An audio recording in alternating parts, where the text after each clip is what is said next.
अस्सलाम वालेकुम दोस्तों उम्मीद है कि आप खैरियत से होंगे।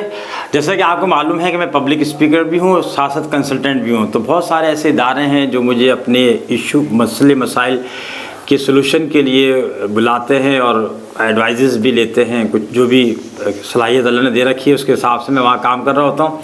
एक मल्टीनेशनल कंपनी है पाकिस्तान में, उसकी बहुत सारी फैक्ट्रीज़ हैं मुख्तलिफ शहरों के अंदर।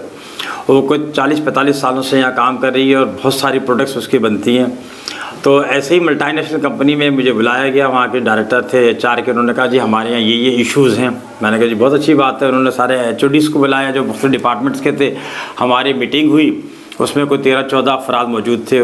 कुछ सजेशंस उनकी तरफ से आए, कुछ मसले आए। उसके बाद हम चले गए। कोई एक डिपार्टमेंट ऐसा था कि जहाँ मसले मसाइल कुछ ज़्यादा थे। तो 3-4 दिन बाद जब मैं अपनी वर्किंग करने लगा तो मुझे महसूस हुआ कि वो जो मिस्टर X है ना, उनसे मुझे थोड़ी सी डायरेक्ट रब्ता करना चाहिए। तो मैंने 2-4 लोगों को कहा कि मुझे मिस्टर X का जो है वो नंबर और नाम भेज दीजिएगा। तो उनके तो जहन में भी नहीं था। हम भी ऐसे अक्सर करते हैं, अल्लाह ना करे कभी ऐसे हो जाए जैसे उन्होंने किया। तो जब मुझे लोगों ने नंबर भेजे तो उसमें 2 अफराद ऐसे थे कि जिनके नंबर के साथ 2 बड़े खूबसूरत किस्म के जो थे ना, वो और भी जो है लफ्ज़ जुड़े हुए थे। एक ने उनके नाम के साथ कोबरा लिखा हुआ था, कोबरा जो सांप होता है, और दूसरे ने लिखा हुआ था जहर आलूद। तो बस मैं तो समझ गया कि क्या मसले मसाइल हैं। तो फिर मुझे एक पुराना वाक़या याद आ गया। जो बन्नू में भी जब मैं सेशन कर रहा था तो वहाँ पे एक स्टूडेंट ने पूछा था सर टॉक्सिक लोग कौन होते हैं। तो बहरहाल फिर हमने वहाँ पे उस सेशन में उसका जवाब दिया। तो उम्मीद है कि आप समझ गए होंगे। आज हमारा मौजू है जहर आलूद लोगों से कैसे बचें। मिलने का नहीं है, बचें कैसे उनसे। और अगर इसका इंग्लिश की जाए तो how to deal with the toxic people.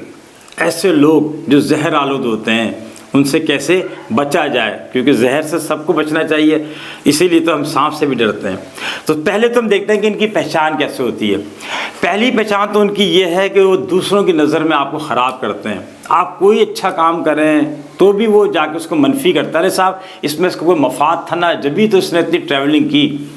ये जो यहाँ कराची से पेशावर तो नॉन स्टॉप गया ना, तो उसकी वहाँ ज़रूर ससुराल होगी। तो आपको दूसरों की नज़र में जो क्या करते हैं, आपको ख़राब करते हैं। दूसरा है कि जो आपसे जब बात करते हैं तो तंज़िया होती है, जहर आलूद होती है, या तो अल्फाज होते हैं या स्टाइल होता है। तीसरा उनका ये है कि वो आपकी कामयाबियों पे नाखुश होते हैं। आप कामयाब होते हैं तो उनकी जान निकल जाती है, और जब आप खुदा न खास्ता नाकाम होते हैं तो बहुत खुश होते हैं। चौथा ये है कि वो आपको, आपकी सलाहियतों को, आपके कारनामों को बिल्कुल भी अहमियत नहीं देते।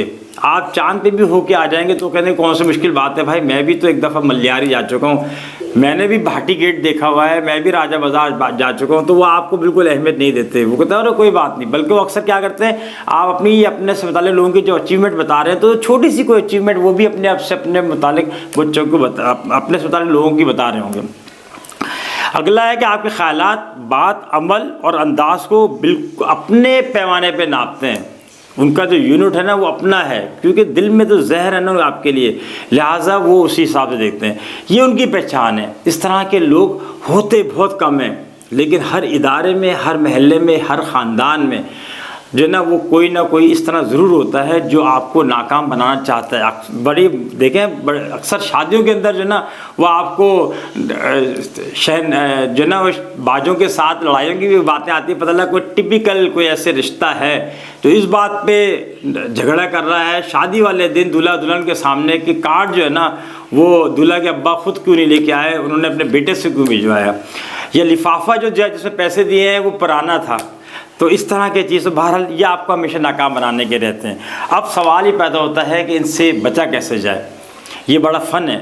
जैसे आप देखते हैं ना जो लोग चोलिस्तान में या रेगिस्तानों में रहते हैं, वो उनके पास पूरी स्ट्रेटजी होती है कि वो सांपों से, बिच्छुओं से और वहाँ के दूसरी जो जानवर हैं उनसे कैसे बचें। तो हम भी देखते हैं कि इनसे बचा कैसे जाए।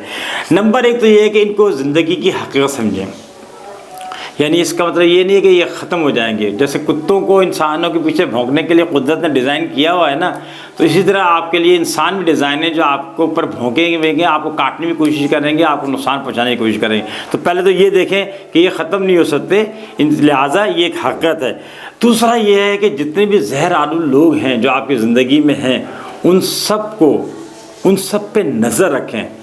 यानी आपको पता होना चाहिए फिंगर टिप्स पे कि यार ये एक्स, ये वाई और ये जी, ये लोग हैं, ये ऑफिस में हैं, ये ख़ानदान में है, ये महल्ले में है, ये जनाब मेरे कारोबार में मेरे साथ है। तो वो याद रखें। सियासत में भी आप देखें, खेलों की दुनिया में भी हैं, इस तरह के लोग आपको अदाकारों और अदाकाराओं में भी नज़र आएंगे। तो ये इंसानों की एक किस्म है जो हमारी किस्मत में होती है।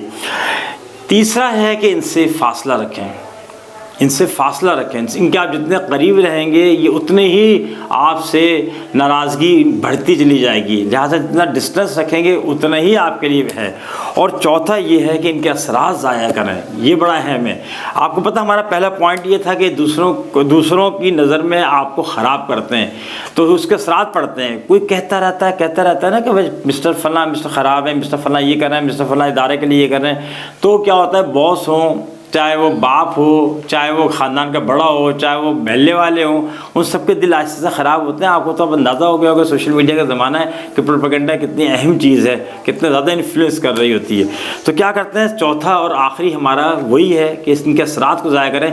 जब आप देखें, जब आप इंटेलिजेंस रखेंगे, जो हमारा दूसरा पॉइंट है कि इन पर नज़र रखें, तो आपको पता चलेगा कि आपके खिलाफ इन्होंने कोई बात आपके इदारे के बॉस से कही है, तो आप किससे जाएँ और जाके अचीवमेंट अपनी बता दें और ये बता दें कि सर हो सकता है कोई आपसे ये भी कहे कि आप जो है ना वो नॉन स्टॉप कराची से पेशावर तक चले गए थे, आपने माशाल्लाह 16 घंटे की ड्राइव की, 14 घंटे की, तो वो क्या है कि जी वहाँ ससुराल है तो मेरी ससुराल वहाँ नहीं है, मेरी ससुराल तो इस तरफ है। तो इस तरह करके आप इनको इनकाउंटर करते रहेंगे तो आप इनसे बच सकते हैं। तो जहर आलूद अफराद से आपका बचना आसान हो जाएगा। यही कुछ बातें हमने बन्नू के जो फैकल्टी और स्टूडेंट से भी कही थी। बन्नू बड़ा एक अच्छा शहर है KPK के अंदर, एक तरफ इसके कोहाट है तो दूसरी तरफ डेर इस्माइल ख़ान है। और माशाल्लाह वहाँ अच्छी बात यह है कि वहाँ मोस्टली जो हमारे अनडेवलप या अंडर डेवलप एरियाज़ हैं वहाँ के लोग, ख़ास तौर पे लड़कियाँ बहुत पढ़ने आती हैं, ठीक है ना। तो मुझे उम्मीद है कि आप पूरी कोशिश करेंगे कि जहर आलूद लोगों से बचें, बल्कि कोशिश करेंगे कि हम खुदा न खासा हम भी जहर आलूद ना हो। ऐसा ना हमारे नाम के आगे भी कोई कोबरा या कोई जो ना वो जहर आलूद लिख के किसी को भेज रहा हो और फिर कोई और ज़फ़र साहब जो है इसको प्रोग्राम कर रहे हो। ये ज़रूर उन लोगों को भेजें जिनको आप पसंद करते हैं, जिनके लिए आप चाहते हैं कि वो जहर आलूद लोगों से बच के रहें। अपना इस चैनल का ख्याल रखें। बहुत बहुत शुक्रिया। अस्सलाम।